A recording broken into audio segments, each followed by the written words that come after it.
Hello दोस्तों, आप सभी को प्रभु यीशु मसीह के नाम में जय मसीह की, परमेश्वर के नाम की स्तुति और महिमा हो। फिर से मैं आप सभी का स्वागत करता हूं हमारे एक और नए वीडियो के माध्यम से। दोस्तों, आज का जो ये वीडियो है हर एक विश्वासी के लिए जो प्रभु यीशु मसीह पर विश्वास करता है बहुत ही ज़रूरी वीडियो है। अगर आप प्रभु यीशु मसीह पर विश्वास करते हैं तो आज का वीडियो आपके लिए बहुत ही ज़्यादा लाभदायक होगा। दोस्तों, आज के इस वीडियो के माध्यम से मैं बात करने वाला हूँ प्रार्थना के विषय में। जी हाँ दोस्तों, आज मैं आपको बताऊँगा कि प्रार्थना कैसे करना चाहिए। प्रार्थना करने का जो तरीका है वो आपको मैं आज सिखाने वाला हूं इस वीडियो के माध्यम से, और बाइबल के वचनों से भी मैं कुछ बातें आपको बताऊंगा और बहुत सारी बातें जो आपके लिए ज़रूरी है इस वीडियो के माध्यम से मैं बताने वाला हूं।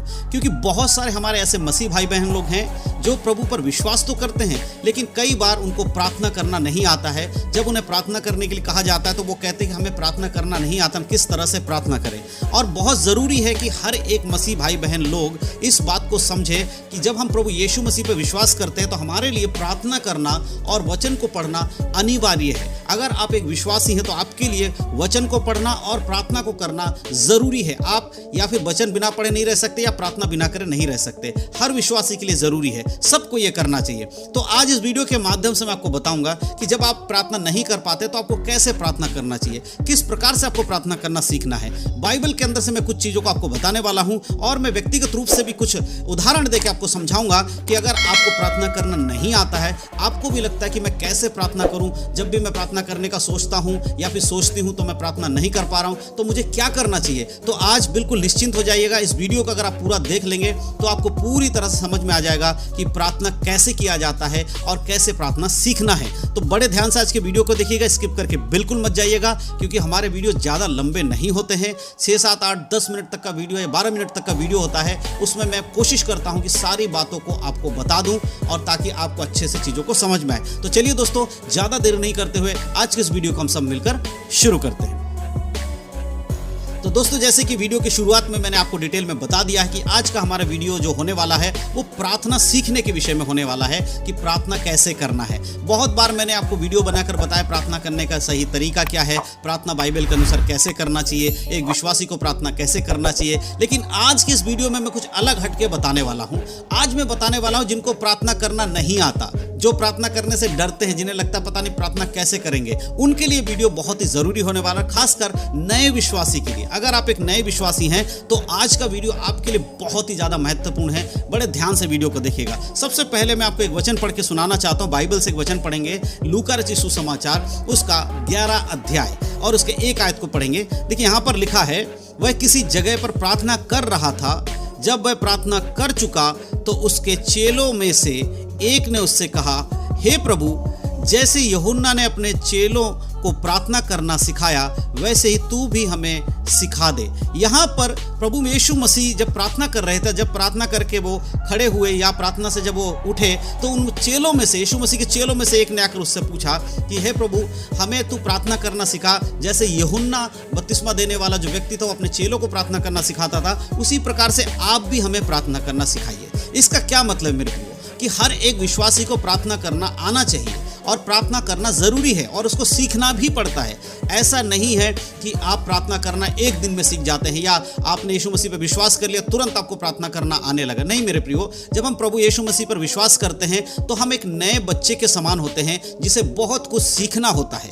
हम जब संसारिक बातों से मन फिराकर यीशु मसीह पर विश्वास करते हैं तब हम नए जन्मे बालक के समान हो जाते हैं। हमारे लिए मसीहत की चीज़ों को सीखना पड़ता है, कैसे प्रार्थना करना है, कैसे उपवास करना है, कैसे बाइबल पढ़ना है, कैसे वचन में चलना है। ये सारी बातों को हमें सीखना पड़ता है। एकदम से कुछ भी नहीं होता। लेकिन 2 बातें जो हर एक विश्वासी के जीवन में होना चाहिए वो है बाइबल को पढ़ना, बाइबल को सुनना और वचन को मनन करना। उसके साथ साथ सबसे इंपॉर्टेंट जो है वो है प्रार्थना करना। और जब प्रार्थना करने की बात आती है तो बहुत सारे लोग प्रार्थना करने से हिचकिचाते हैं, प्रार्थना नहीं कर पाते हैं। बोलने के बावजूद भी उनको प्रार्थना करना नहीं आता है। उसका ये गलती नहीं है कि वो प्रार्थना नहीं करना चाहते, गलती ये हो जाती है कि उनको आती नहीं है प्रार्थना करना, तो किस प्रकार से वो प्रार्थना करें वो समझ ही नहीं पाते हैं। तो आज मैं कुछ बातें बताने वाला हूँ। जैसे यहाँ पर प्रभु यीशु मसीह के चेलों ने कहा कि मुझे प्रार्थना करना सिखा, उसी प्रकार से हमें भी समझना होगा प्रार्थना करने का तरीका क्या है। देखिए, सबसे पहली चीज़, जब भी आप प्रभु यीशु मसीह पे विश्वास करते हैं, एक चीज़ आपके अपने मन में डाल लीजिए कि आपके लिए परमेश्वर के सिवा और किसी के सामने कोई भी प्रार्थना विषय रखने की ज़रूरत नहीं है। सबसे पहली चीज़ कि जब भी आपके जीवन में कोई भी मुसीबत आए, आपको किससे प्रार्थना करना है? परमेश्वर से।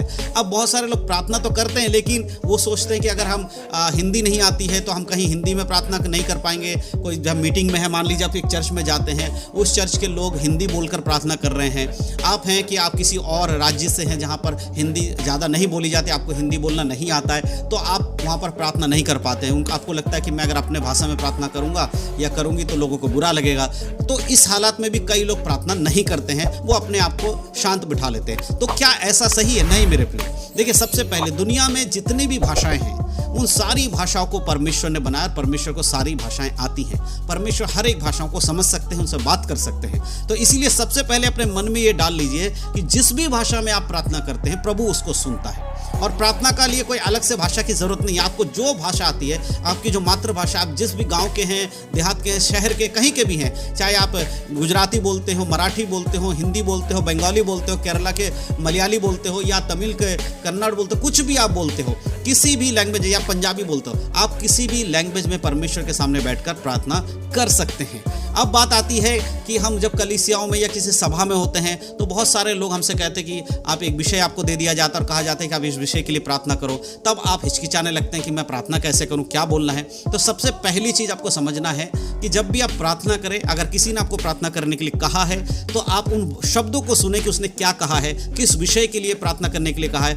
आप सबसे पहले परमेश्वर को धन्यवाद दीजिए कि परमेश्वर धन्यवाद कि आपने ये जीवन दिया, ये समय दिखाया, और एक प्रार्थना मैं आपके सामने लेकर आना चाहता हूं या चाहती हूं। इस प्रकार से परमेश्वर को धन्यवाद देकर, और जो विषय आपको बोला गया है उसी विषय को सिर्फ प्रार्थना करना है। इधर उधर की बात नहीं करनी है ना। बहुत लंबा प्रार्थना करने की जरूरत नहीं है। आप छोटा ही प्रार्थना कीजिए, लेकिन सटीक प्रार्थना कीजिए, और जो विषय बोला गया उस पर ही प्रार्थना कीजिए। उदाहरण के लिए अगर मैं आपसे कहता हूं कि आप किसी के बुखार है, उस व्यक्ति का नाम लेता हूं कि इस भाई को बुखार है, आप उनके बुखार की चंगाई के लिए प्रार्थना कीजिए, तो फिर आपको प्रार्थना कैसे करना है? सबसे पहले उसको सुनना है कि उन्होंने क्या कहा है। उसके बाद आपको कहना, प्रभु धन्यवाद परमेश्वर, आपने जीवन दिया, आपके चरणों में आते हैं, और आज जो प्रार्थना विषय दिया उस पर हम प्रार्थना करना चाहते हैं। प्रभु, हम प्रार्थना करते हैं इस भाई के जीवन में, अगर उसका नाम बताया गया तो इस भाई के जीवन में जो बुखार है, पिता परमेश्वर के शरीर में, उससे चंगाई के लिए मैं प्रार्थना करता हूं या करती हूं। आप इन्हें छुएं और इन्हें चंगाई प्रदान करें। यीशु मसीह के नाम से मैं प्रार्थना मांगती हूं। तो इस तरह से मांगता हूं, इस तरह से छोटी सी प्रार्थना करके आप शुरुआत कर सकते हैं। ऐसे धीरे धीरे जब आप प्रार्थना करेंगे,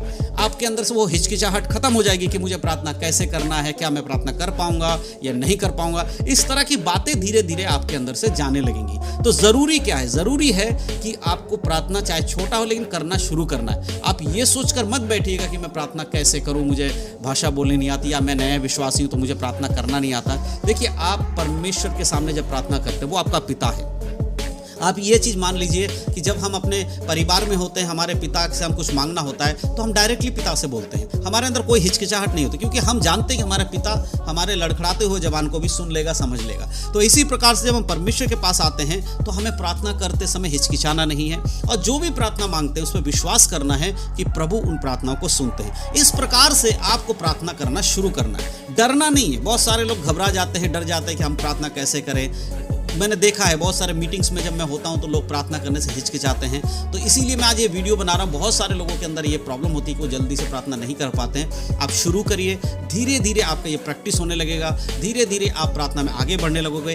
एक दिन आप 15 सेकंड 20 सेकंड बोलेंगे प्रार्थना में, फिर अगले दिन आप 1 मिनट बोल पाएंगे, फिर उससे आगे प्रार्थना मिलेगा तो आप 2-2 मिनट भी प्रार्थना कर पाएंगे। धीरे धीरे आपका जो आत्मिक जीवन है, प्रार्थना का जीवन है, वो बढ़ना शुरू हो जाएगा, और फिर आप देखेंगे कि आपके जीवन में परमेश्वर का काम होना भी शुरू हो जाएगा। और एक इंपॉर्टेंट बात बताना चाहता हूं, जो व्यक्ति प्रार्थना नहीं करता है या प्रार्थना करना नहीं चाहता, चाहे वो सामूहिक स्थान पे यानी कलीसिया के साथ में या लोगों के साथ में बैठकर प्रार्थना नहीं करना चाहता, या अपने खुद के जीवन में अगर प्रार्थना कोई करना नहीं चाहता, तो उसके आत्मिक आशीषें भी नहीं मिलती। क्योंकि प्रार्थना जरूरी है। अगर आप प्रभु में मजबूती के संग चलना चाहते हैं, विश्वास में बढ़ना चाहते हैं, तो आपको प्रार्थना करना जरूरी है, अनिवार्य। आप इससे छूट नहीं सकते, आप इसे छोड़ नहीं सकते हैं। तो इसीलिए बड़े ध्यान से आज समझिए इस बात को। अगर आप प्रार्थना नहीं करते करते हैं तो आप एक सच्चे मसीह नहीं बन सकते हैं। प्रार्थना का जीवन एक मसीह का जीवन का हिस्सा है, उसे आप अलग नहीं कर सकते। तो मैं विश्वास करता हूँ कि जो बातें मैंने आपको बताई कि प्रार्थना शुरू करना है, धीरे धीरे करना है, जो विषय आपको बोला जाता है उन विषयों पर प्रार्थना करना है।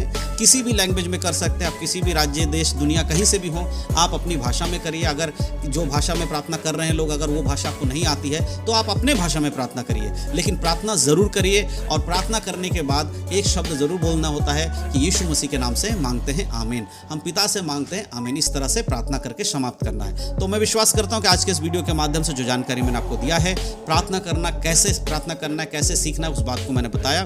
तो ज़रूर आप आने वाले समय में अपने जीवन में लागू करें, आप प्रार्थना करना शुरू करें। परमेश्वर आपको ज़रूर आशीष देंगे। वीडियो अच्छा लगा हो तो अपने मसीह भाई बहनों में शेयर ज़रूर करें। चैनल पर पहली बार है तो चैनल को सब्सक्राइब ज़रूर करें, ऐसे ही आत्मिक और बाइबल के वीडियोस देखने के लिए। प्रभु यीशु मसीह के नाम में सबको जय मसीह की। God bless you. आशीषित रहें, प्रभु में बढ़ें, उद्धार में बने रहें, यीशु के नाम में, आमीन।